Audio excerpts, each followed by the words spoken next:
E disse-lhes: desejei ansiosamente comer esta Páscoa com vocês antes de sofrer. Pois eu lhes digo, não comerei dela novamente, até que se cumpra no reino de Deus. Recebendo um cálice, lhe deu graças e disse: tomem isto e partilhem uns com os outros, pois eu lhes digo que não beberei outra vez do fruto da videira, até que venha o reino de Deus. Tomando o pão, deu graças, partiu e o deu aos discípulos, dizendo: isto é o meu corpo, dado em favor de vocês, façam isto em memória de mim. Da mesma forma, depois da ceia, tomou o cálice, dizendo: este cálice é a nova aliança no meu sangue, derramado em favor de vocês. O Natal fala de mesa, a mesa da ceia de Natal, a mesa que a família se reúne para celebrar. Reuniões de família nessa época ganham um tom diferente. É o dia que a casa é arrumada, as tralhas que antes ficavam pela casa são escondidas no armário e debaixo da cama. É o tio que conta as mesmas piadas, é para ver ou para comer. É a discussão que se coloca uva passas ou não no arroz e na farofa. São as crianças que escondem os brinquedos daquele primo que quebra tudo. Tem a fofoca da cozinha, você viu a namorada fulano? Feia que dói, mas é gente boa. Ou fulano está grávida, não diz nada para ninguém, orgulhosa. E a cicrana, viu o corte de cabelo horrorosa?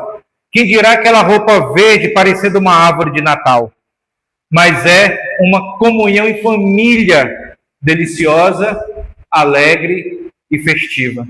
O Natal também é um convite à mesa de Jesus. A mesa que lembra comunhão, intimidade, estar junto, presentes, celebração, alegria. E ao refletirmos nessa passagem, eu quero fazer um convite para que você esteja à mesa com Jesus. Ele deseja que você sente à mesa para celebrar a comunhão, receber um presente e relembrar a sua morte. Primeira mesa de Natal fala de comunhão. Verso 14. Quando chegou a hora, Jesus e os seus apóstolos reclinaram-se à mesa e disse-lhes: desejai ansiosamente comer esta Páscoa com vocês antes de sofrer. O que está acontecendo aqui é o Seder, o jantar de Páscoa. Deixe-me descrever como ele acontecia.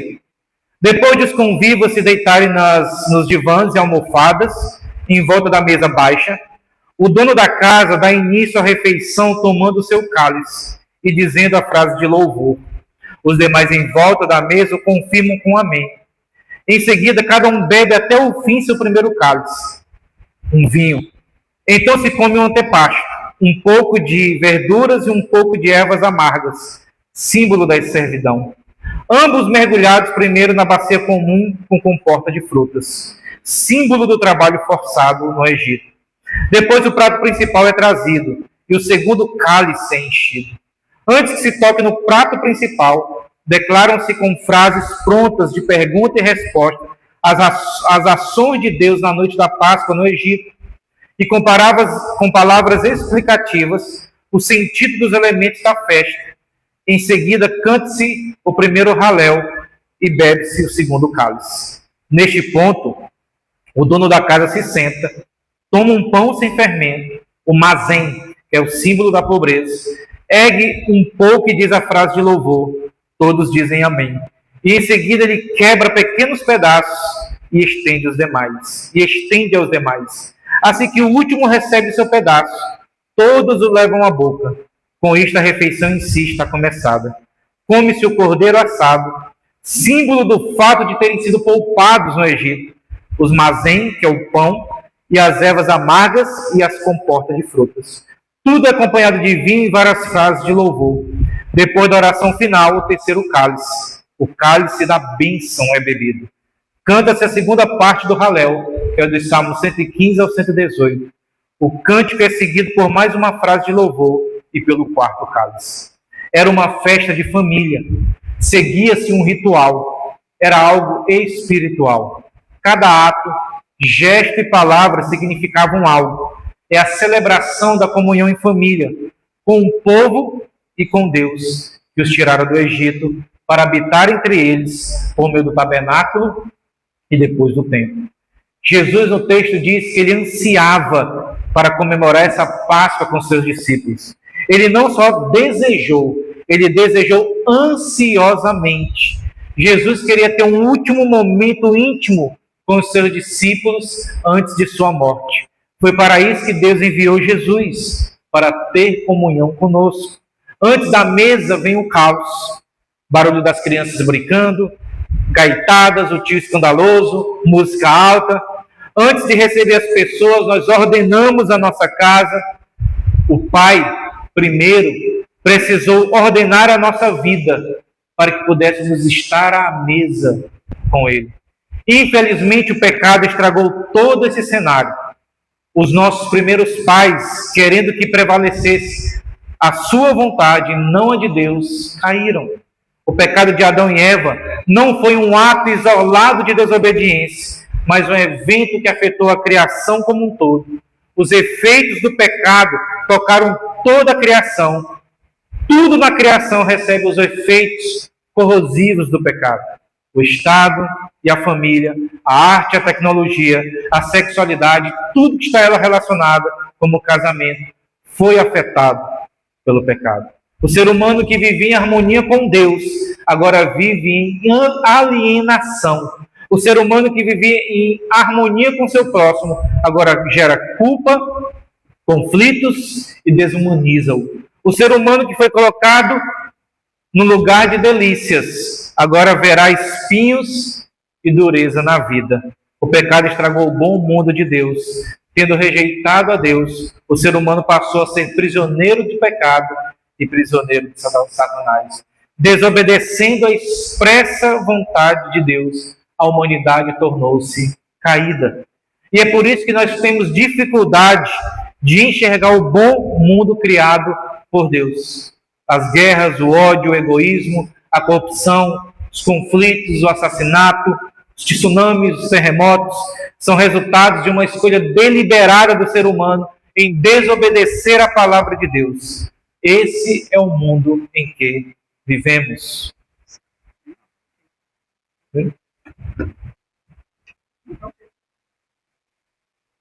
Mas foi no meio do caos que o texto bíblico que diz que Deus raiou nas trevas. Mateus 4,16. O povo que vivia nas trevas viu uma grande luz. Sobre os que viviam na terra da sombra da morte, raiou a luz. João capítulo 1, verso 1 ao 5. No princípio era aquele que é a palavra. Ela estava com Deus e era Deus. Ela estava com Deus no princípio. Todas as coisas foram feitas por intermédio dele. Sem ele, nada do que existe teria sido feito. Nele estava a vida, e esta era a luz dos homens. A luz brilha nas trevas, e as trevas não o derrotaram. As trevas representam o mal no mundo. Precisamos compreender que Jesus veio para acabar com o mal. Isso mostra que o mundo precisa de um Salvador. Falando novamente ao povo, Jesus disse em João 5,12: Eu sou a luz do mundo. Quem me segue nunca andará em trevas, mas terá a luz da vida. Enquanto seres humanos, por meio de boas obras, rituais e atos religiosos, tentam se achegar a Deus, Deus veio ao nosso encontro na encarnação de Jesus. Deus enviou Jesus para habitar conosco, para trazer ordem ao caos, luz às trevas, para que pudéssemos ter comunhão com Deus e vivermos para sempre com Deus.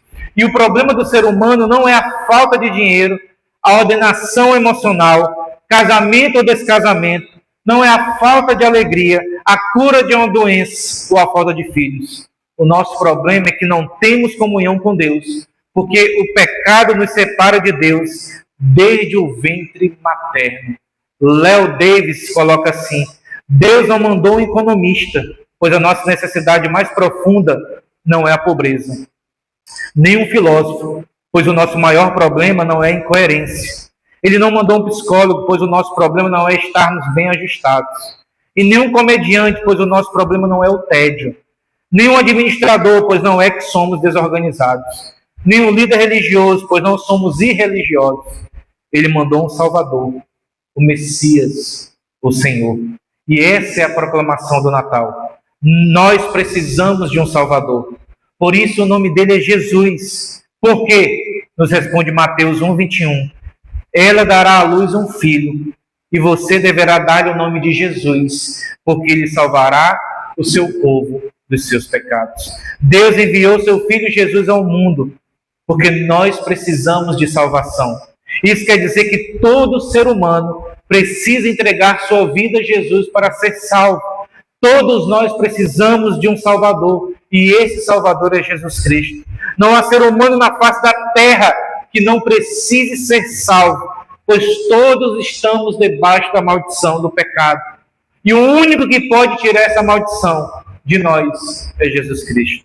Pois como disse o profeta, Isaías 53, verso 5, ele, Jesus, foi traspassado por causa de nossas transgressões, foi esmagado por causa de nossas iniquidades, e o castigo que nos trouxe a paz estava sobre ele, e pelas suas pisaduras nós fomos curados. Apesar de Jesus não vir de uma família nobre, não ter paparazzi tirando foto exclusiva do rostinho do bebê, e não ter um jornalista cobrindo o nascimento daquele bebê Messias, ali estava alguém, como disse C.S. Lewis, que era maior do que o mundo.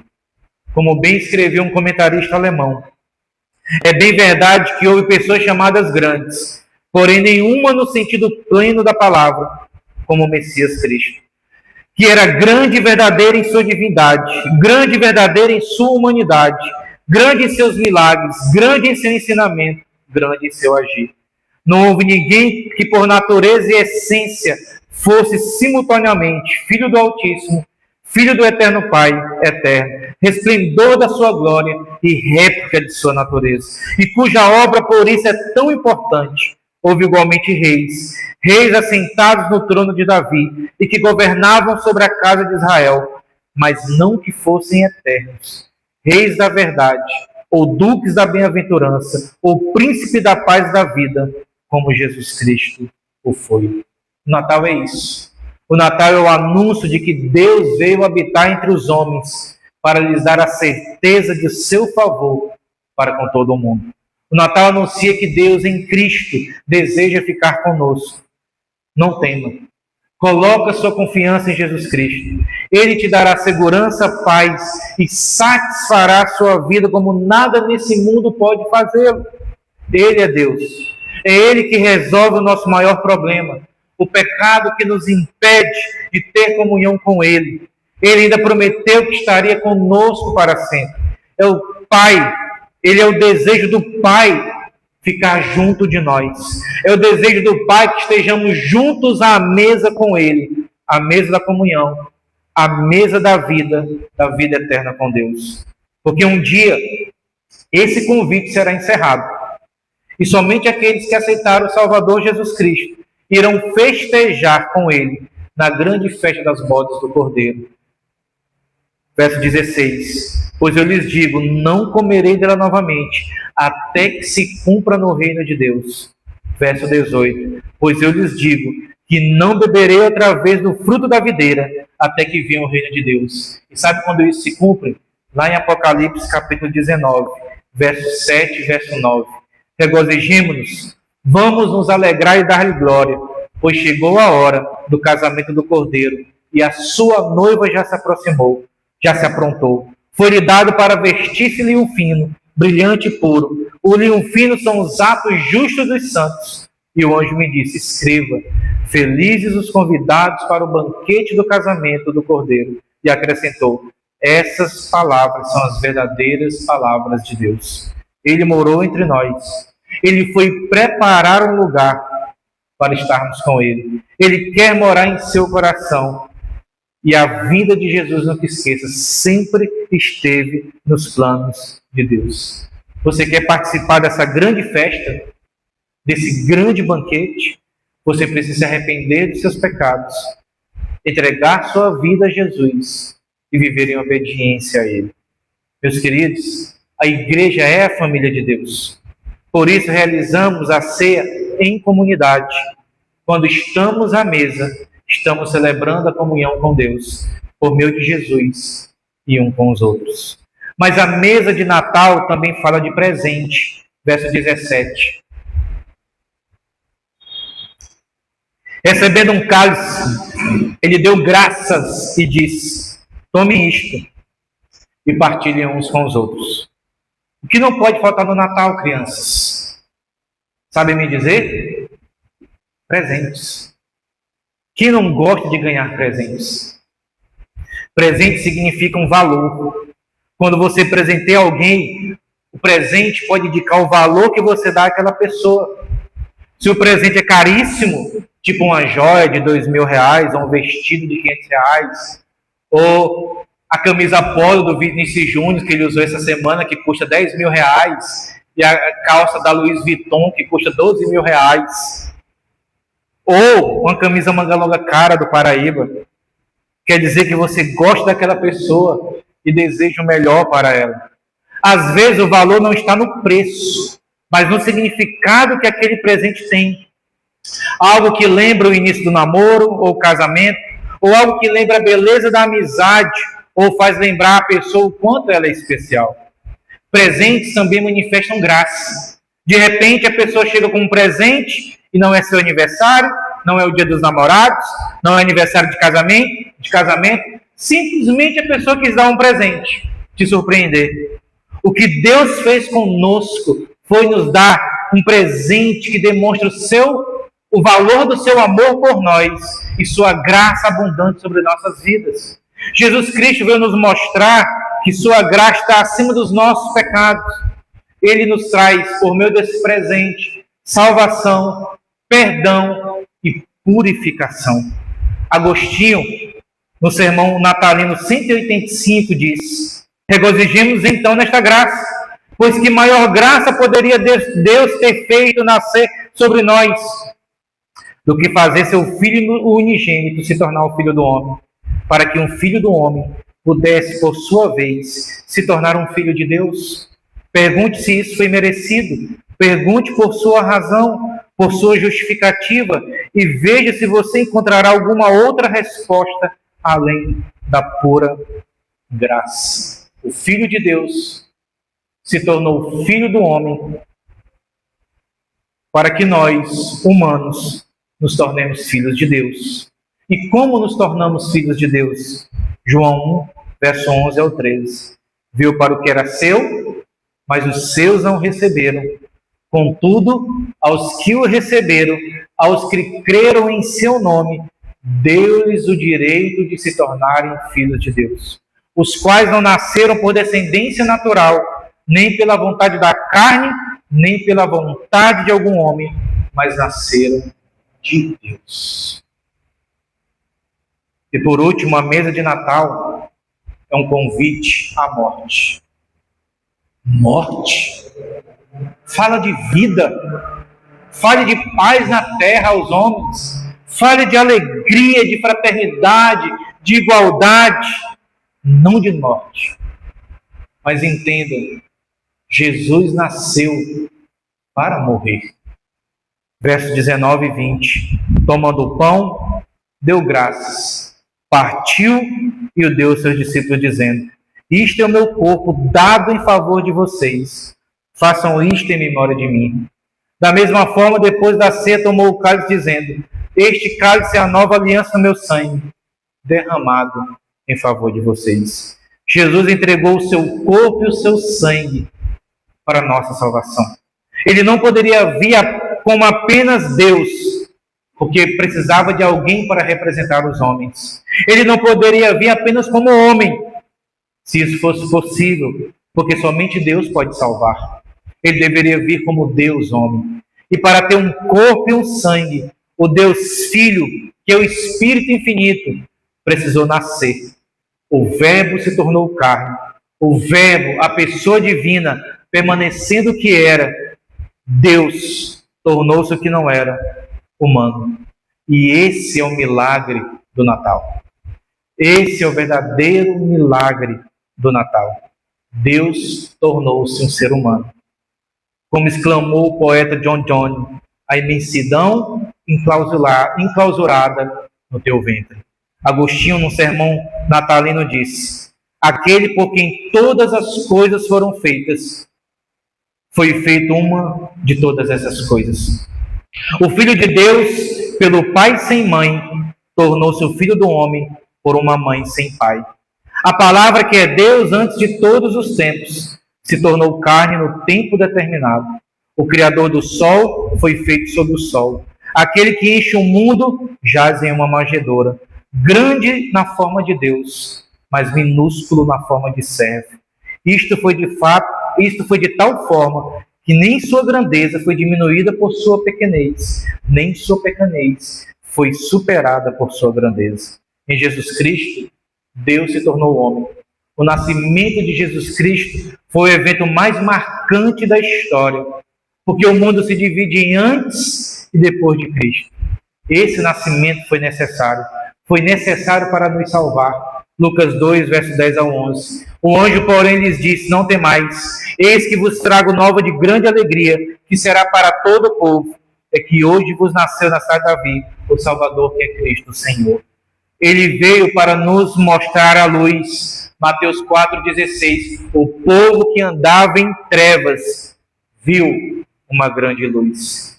E ele nasceu também para nos revelar sua graça. João 1,14. E o Verbo se fez carne e habitou entre nós, cheio de graça e de verdade. E vimos a sua glória, glória como unigênito do Pai. Jesus nasceu para morrer. O nascimento de Cristo não foi o plano B de Deus, porque antes da fundação do mundo, Deus Pai já havia planejado que o Deus Filho seria o nosso Salvador. Apocalipse capítulo 1, verso 8. Não foi a cruz que perseguiu Jesus, mas foi Jesus que perseguiu a cruz. Ele deu o seu corpo e derramou o seu sangue de forma voluntária. João 10, verso 17 e 18. Por isso é que meu Pai me ama, porque eu dou a minha vida para retomá-la. Ninguém a tira de mim, mas eu a dou por minha espontânea vontade. Tenho autoridade para dá-la e para retomá-la. E esta ordem recebi do meu Pai. Sim, o Natal também fala de morte. Aquele bebê na manjedoura estava destinado a sofrer e morrer pelos nossos pecados. Ele nasceu para morrer. A cruz, então, não foi um acidente na vida de Jesus. Ele sempre soube que essa era a sua missão. Ele veio ao mundo para morrer em nosso lugar. Ele veio a este mundo para nos dar a vida eterna. Jesus consagrou a sua vida a Deus, fazendo a vontade do Pai, renunciando a todo e qualquer atalho para ganhar os nossos corações. O pão celebra o corpo de Cristo, porque Cristo é o pão que alimenta a igreja. O sangue celebra a aliança que Deus fez conosco em Cristo. Ele nos comprou, libertando-nos do poder do pecado, nos lavou, purificou e nos tornou apresentáveis para Deus. É uma aliança eterna. Portanto, a garantia de que somos dele e nada e nem ninguém nos arrancará de suas mãos. Enquanto Jesus nasceu para morrer, nós morremos para nascer. Para que Cristo nasça verdadeiramente em seu coração e você se torne um filho de Deus, você precisa morrer para o seu ego, suas vontades, suas verdades, entregar sua vida para Jesus e receber a Cristo com tudo que isso implica. É necessário nascer de novo para ser salvo. João 3,3. Digo-lhes a verdade, ninguém pode ver o reino de Deus se não nascer de novo. Como disse Charles Spurgeon, ele nasceu para que pudéssemos nascer de novo. Nasceu para morrer e morreu para que pudéssemos viver. Novamente cito Santo Agostinho no seu sermão 191. O Criador do homem se fez homem para que aquele regente das estrelas fosse amamentado pela mãe, para que o pão sentisse fome, a fonte sentisse sede, a luz dormisse, o caminho se cansasse da jornada, a verdade fosse acusada de testemunho falso, o mestre fosse açoitado, a fundação fosse suspensa no madeiro, a força se tornasse fraqueza, a cura fosse ferida, a vida morresse. Quando nós refletimos sobre o Natal, temos diante de nós uma decisão a tomar: aceitar ou não a salvação oferecida por Jesus Cristo. É uma decisão pessoal. É necessário fé, arrependimento e confissão de pecado. Toda essa realidade abençoadora da vida com Cristo nos será disponibilizada quando decidimos que Cristo seja o centro da nossa vida. Deus, através de Cristo, deseja estabelecer um relacionamento vivo e real com você. Deixe Jesus nascer em seu coração. Veja a sua glória e experimente da sua graça e bondade pela fé. Decidi fazer a ceia hoje, porque ela fala de presente. Deus deu o corpo e o seu sangue para nós. Fala também da mesa da comunhão, o desejo de Deus de ter comunhão conosco, de nos convidar à sua mesa e compartilhar a vida e a alegria de Cristo uns com os outros. E também porque não tem como celebrar o nascimento de Jesus sem falar de sua morte. Ele nasceu para morrer. Nós preparamos um ambiente com cuidado para estarmos à mesa da comunhão. Assim também devemos nos preparar para a ceia. O preparo, no entanto, não é nem tanto do lugar, mas da nossa mente e coração, dos nossos relacionamentos uns com os outros, para celebrarmos a ceia de um modo que agrada a Deus. E como nos preparamos para a ceia? Devemos fazer um exame pessoal. 1 Coríntios 11, 28. Examine-se, pois, o homem a si mesmo, e assim coma do pão e beba os testes cálices. Não deixe de comer e beber. Apenas examine-se. Então depois você confessa os seus pecados. Se confessarmos os nossos pecados, Deus é fiel e justo para nos perdoar os pecados e nos purificar de toda injustiça. 1 João 1,9. Você reconsagra a sua vida ao Senhor. Rogo-vos, pois, irmãos, pelas misericórdias de Deus, que apresenteis o vosso corpo como sacrifício vivo, santo e agradável a Deus, que é o vosso culto racional. E você precisa restaurar relacionamentos quebrados. Mateus 5, 23 a 24. Portanto, se trouxeres a tua oferta ao altar, e aí te lembrares de teu irmão tem alguma coisa contra ti, deixa ali diante do altar a tua oferta, e vai reconciliar-se primeiro com teu irmão, e depois vem e apresenta a tua oferta. Porque nós estamos celebrando o corpo de Cristo, que também é a sua igreja, onde nós partilhamos esse pão uns com os outros. Vamos nesse momento celebrar a ceia, fiquem em pé. Se você está em plena comunhão com Cristo e com a sua igreja, convido você a celebrar essa ceia conosco. Convidar aqui o irmão Paulinho e a Remédio para nos ajudar na distribuição dos pães e dos cálices.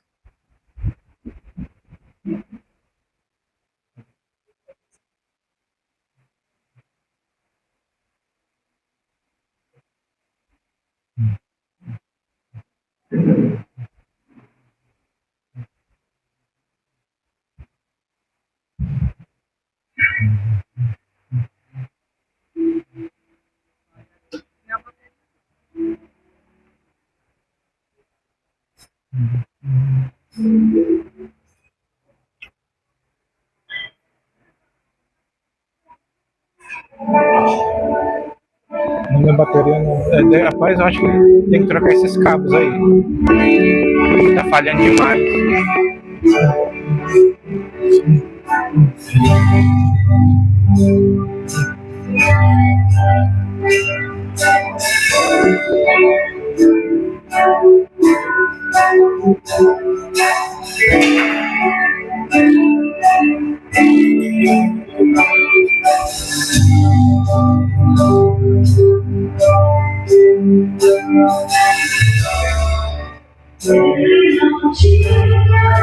Qualquer beleza ou majestade pra nos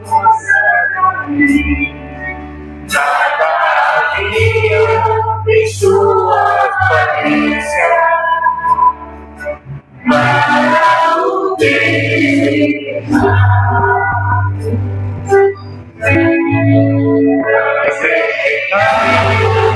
entre os homens, ainda assim carregou nossa dor. seu castigo nos transforma para esperança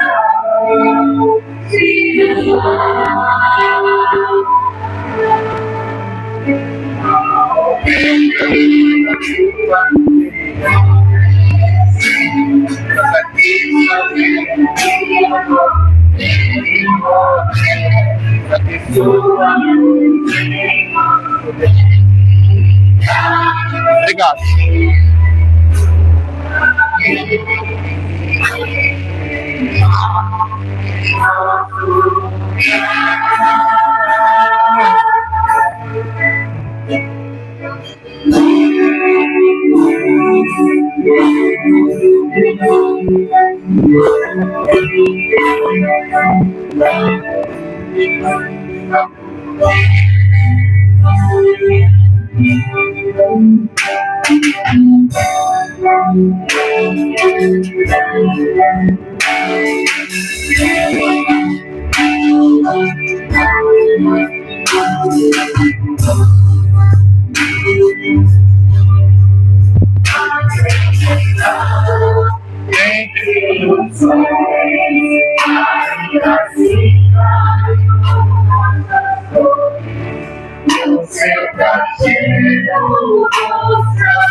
Para nossa salvação.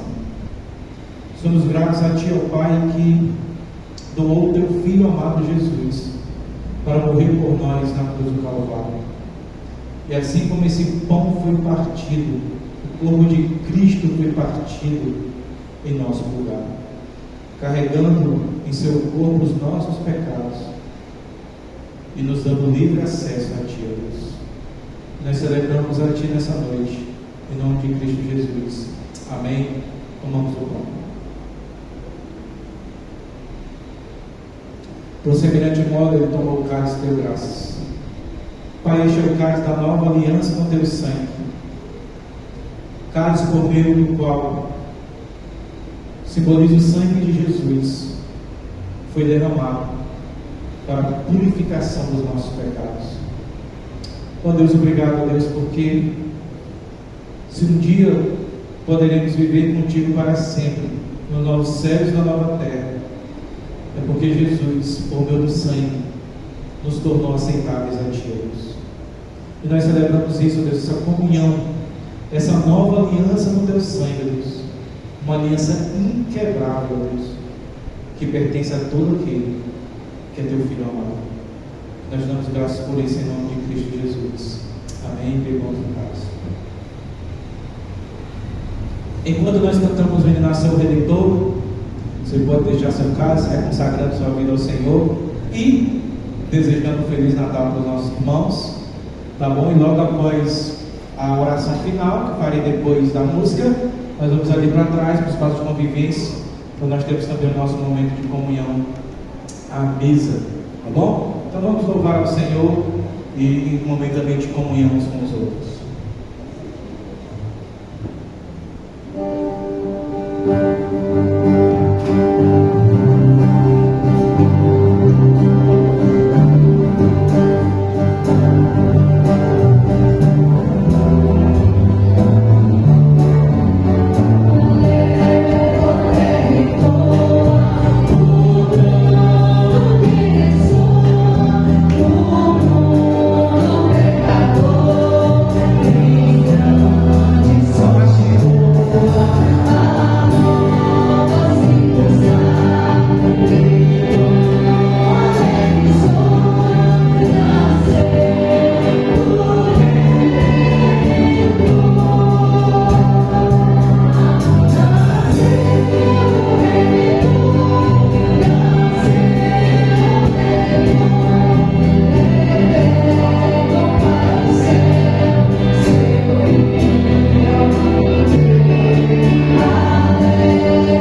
Louvado seja o Senhor pelo nosso Salvador Jesus Cristo.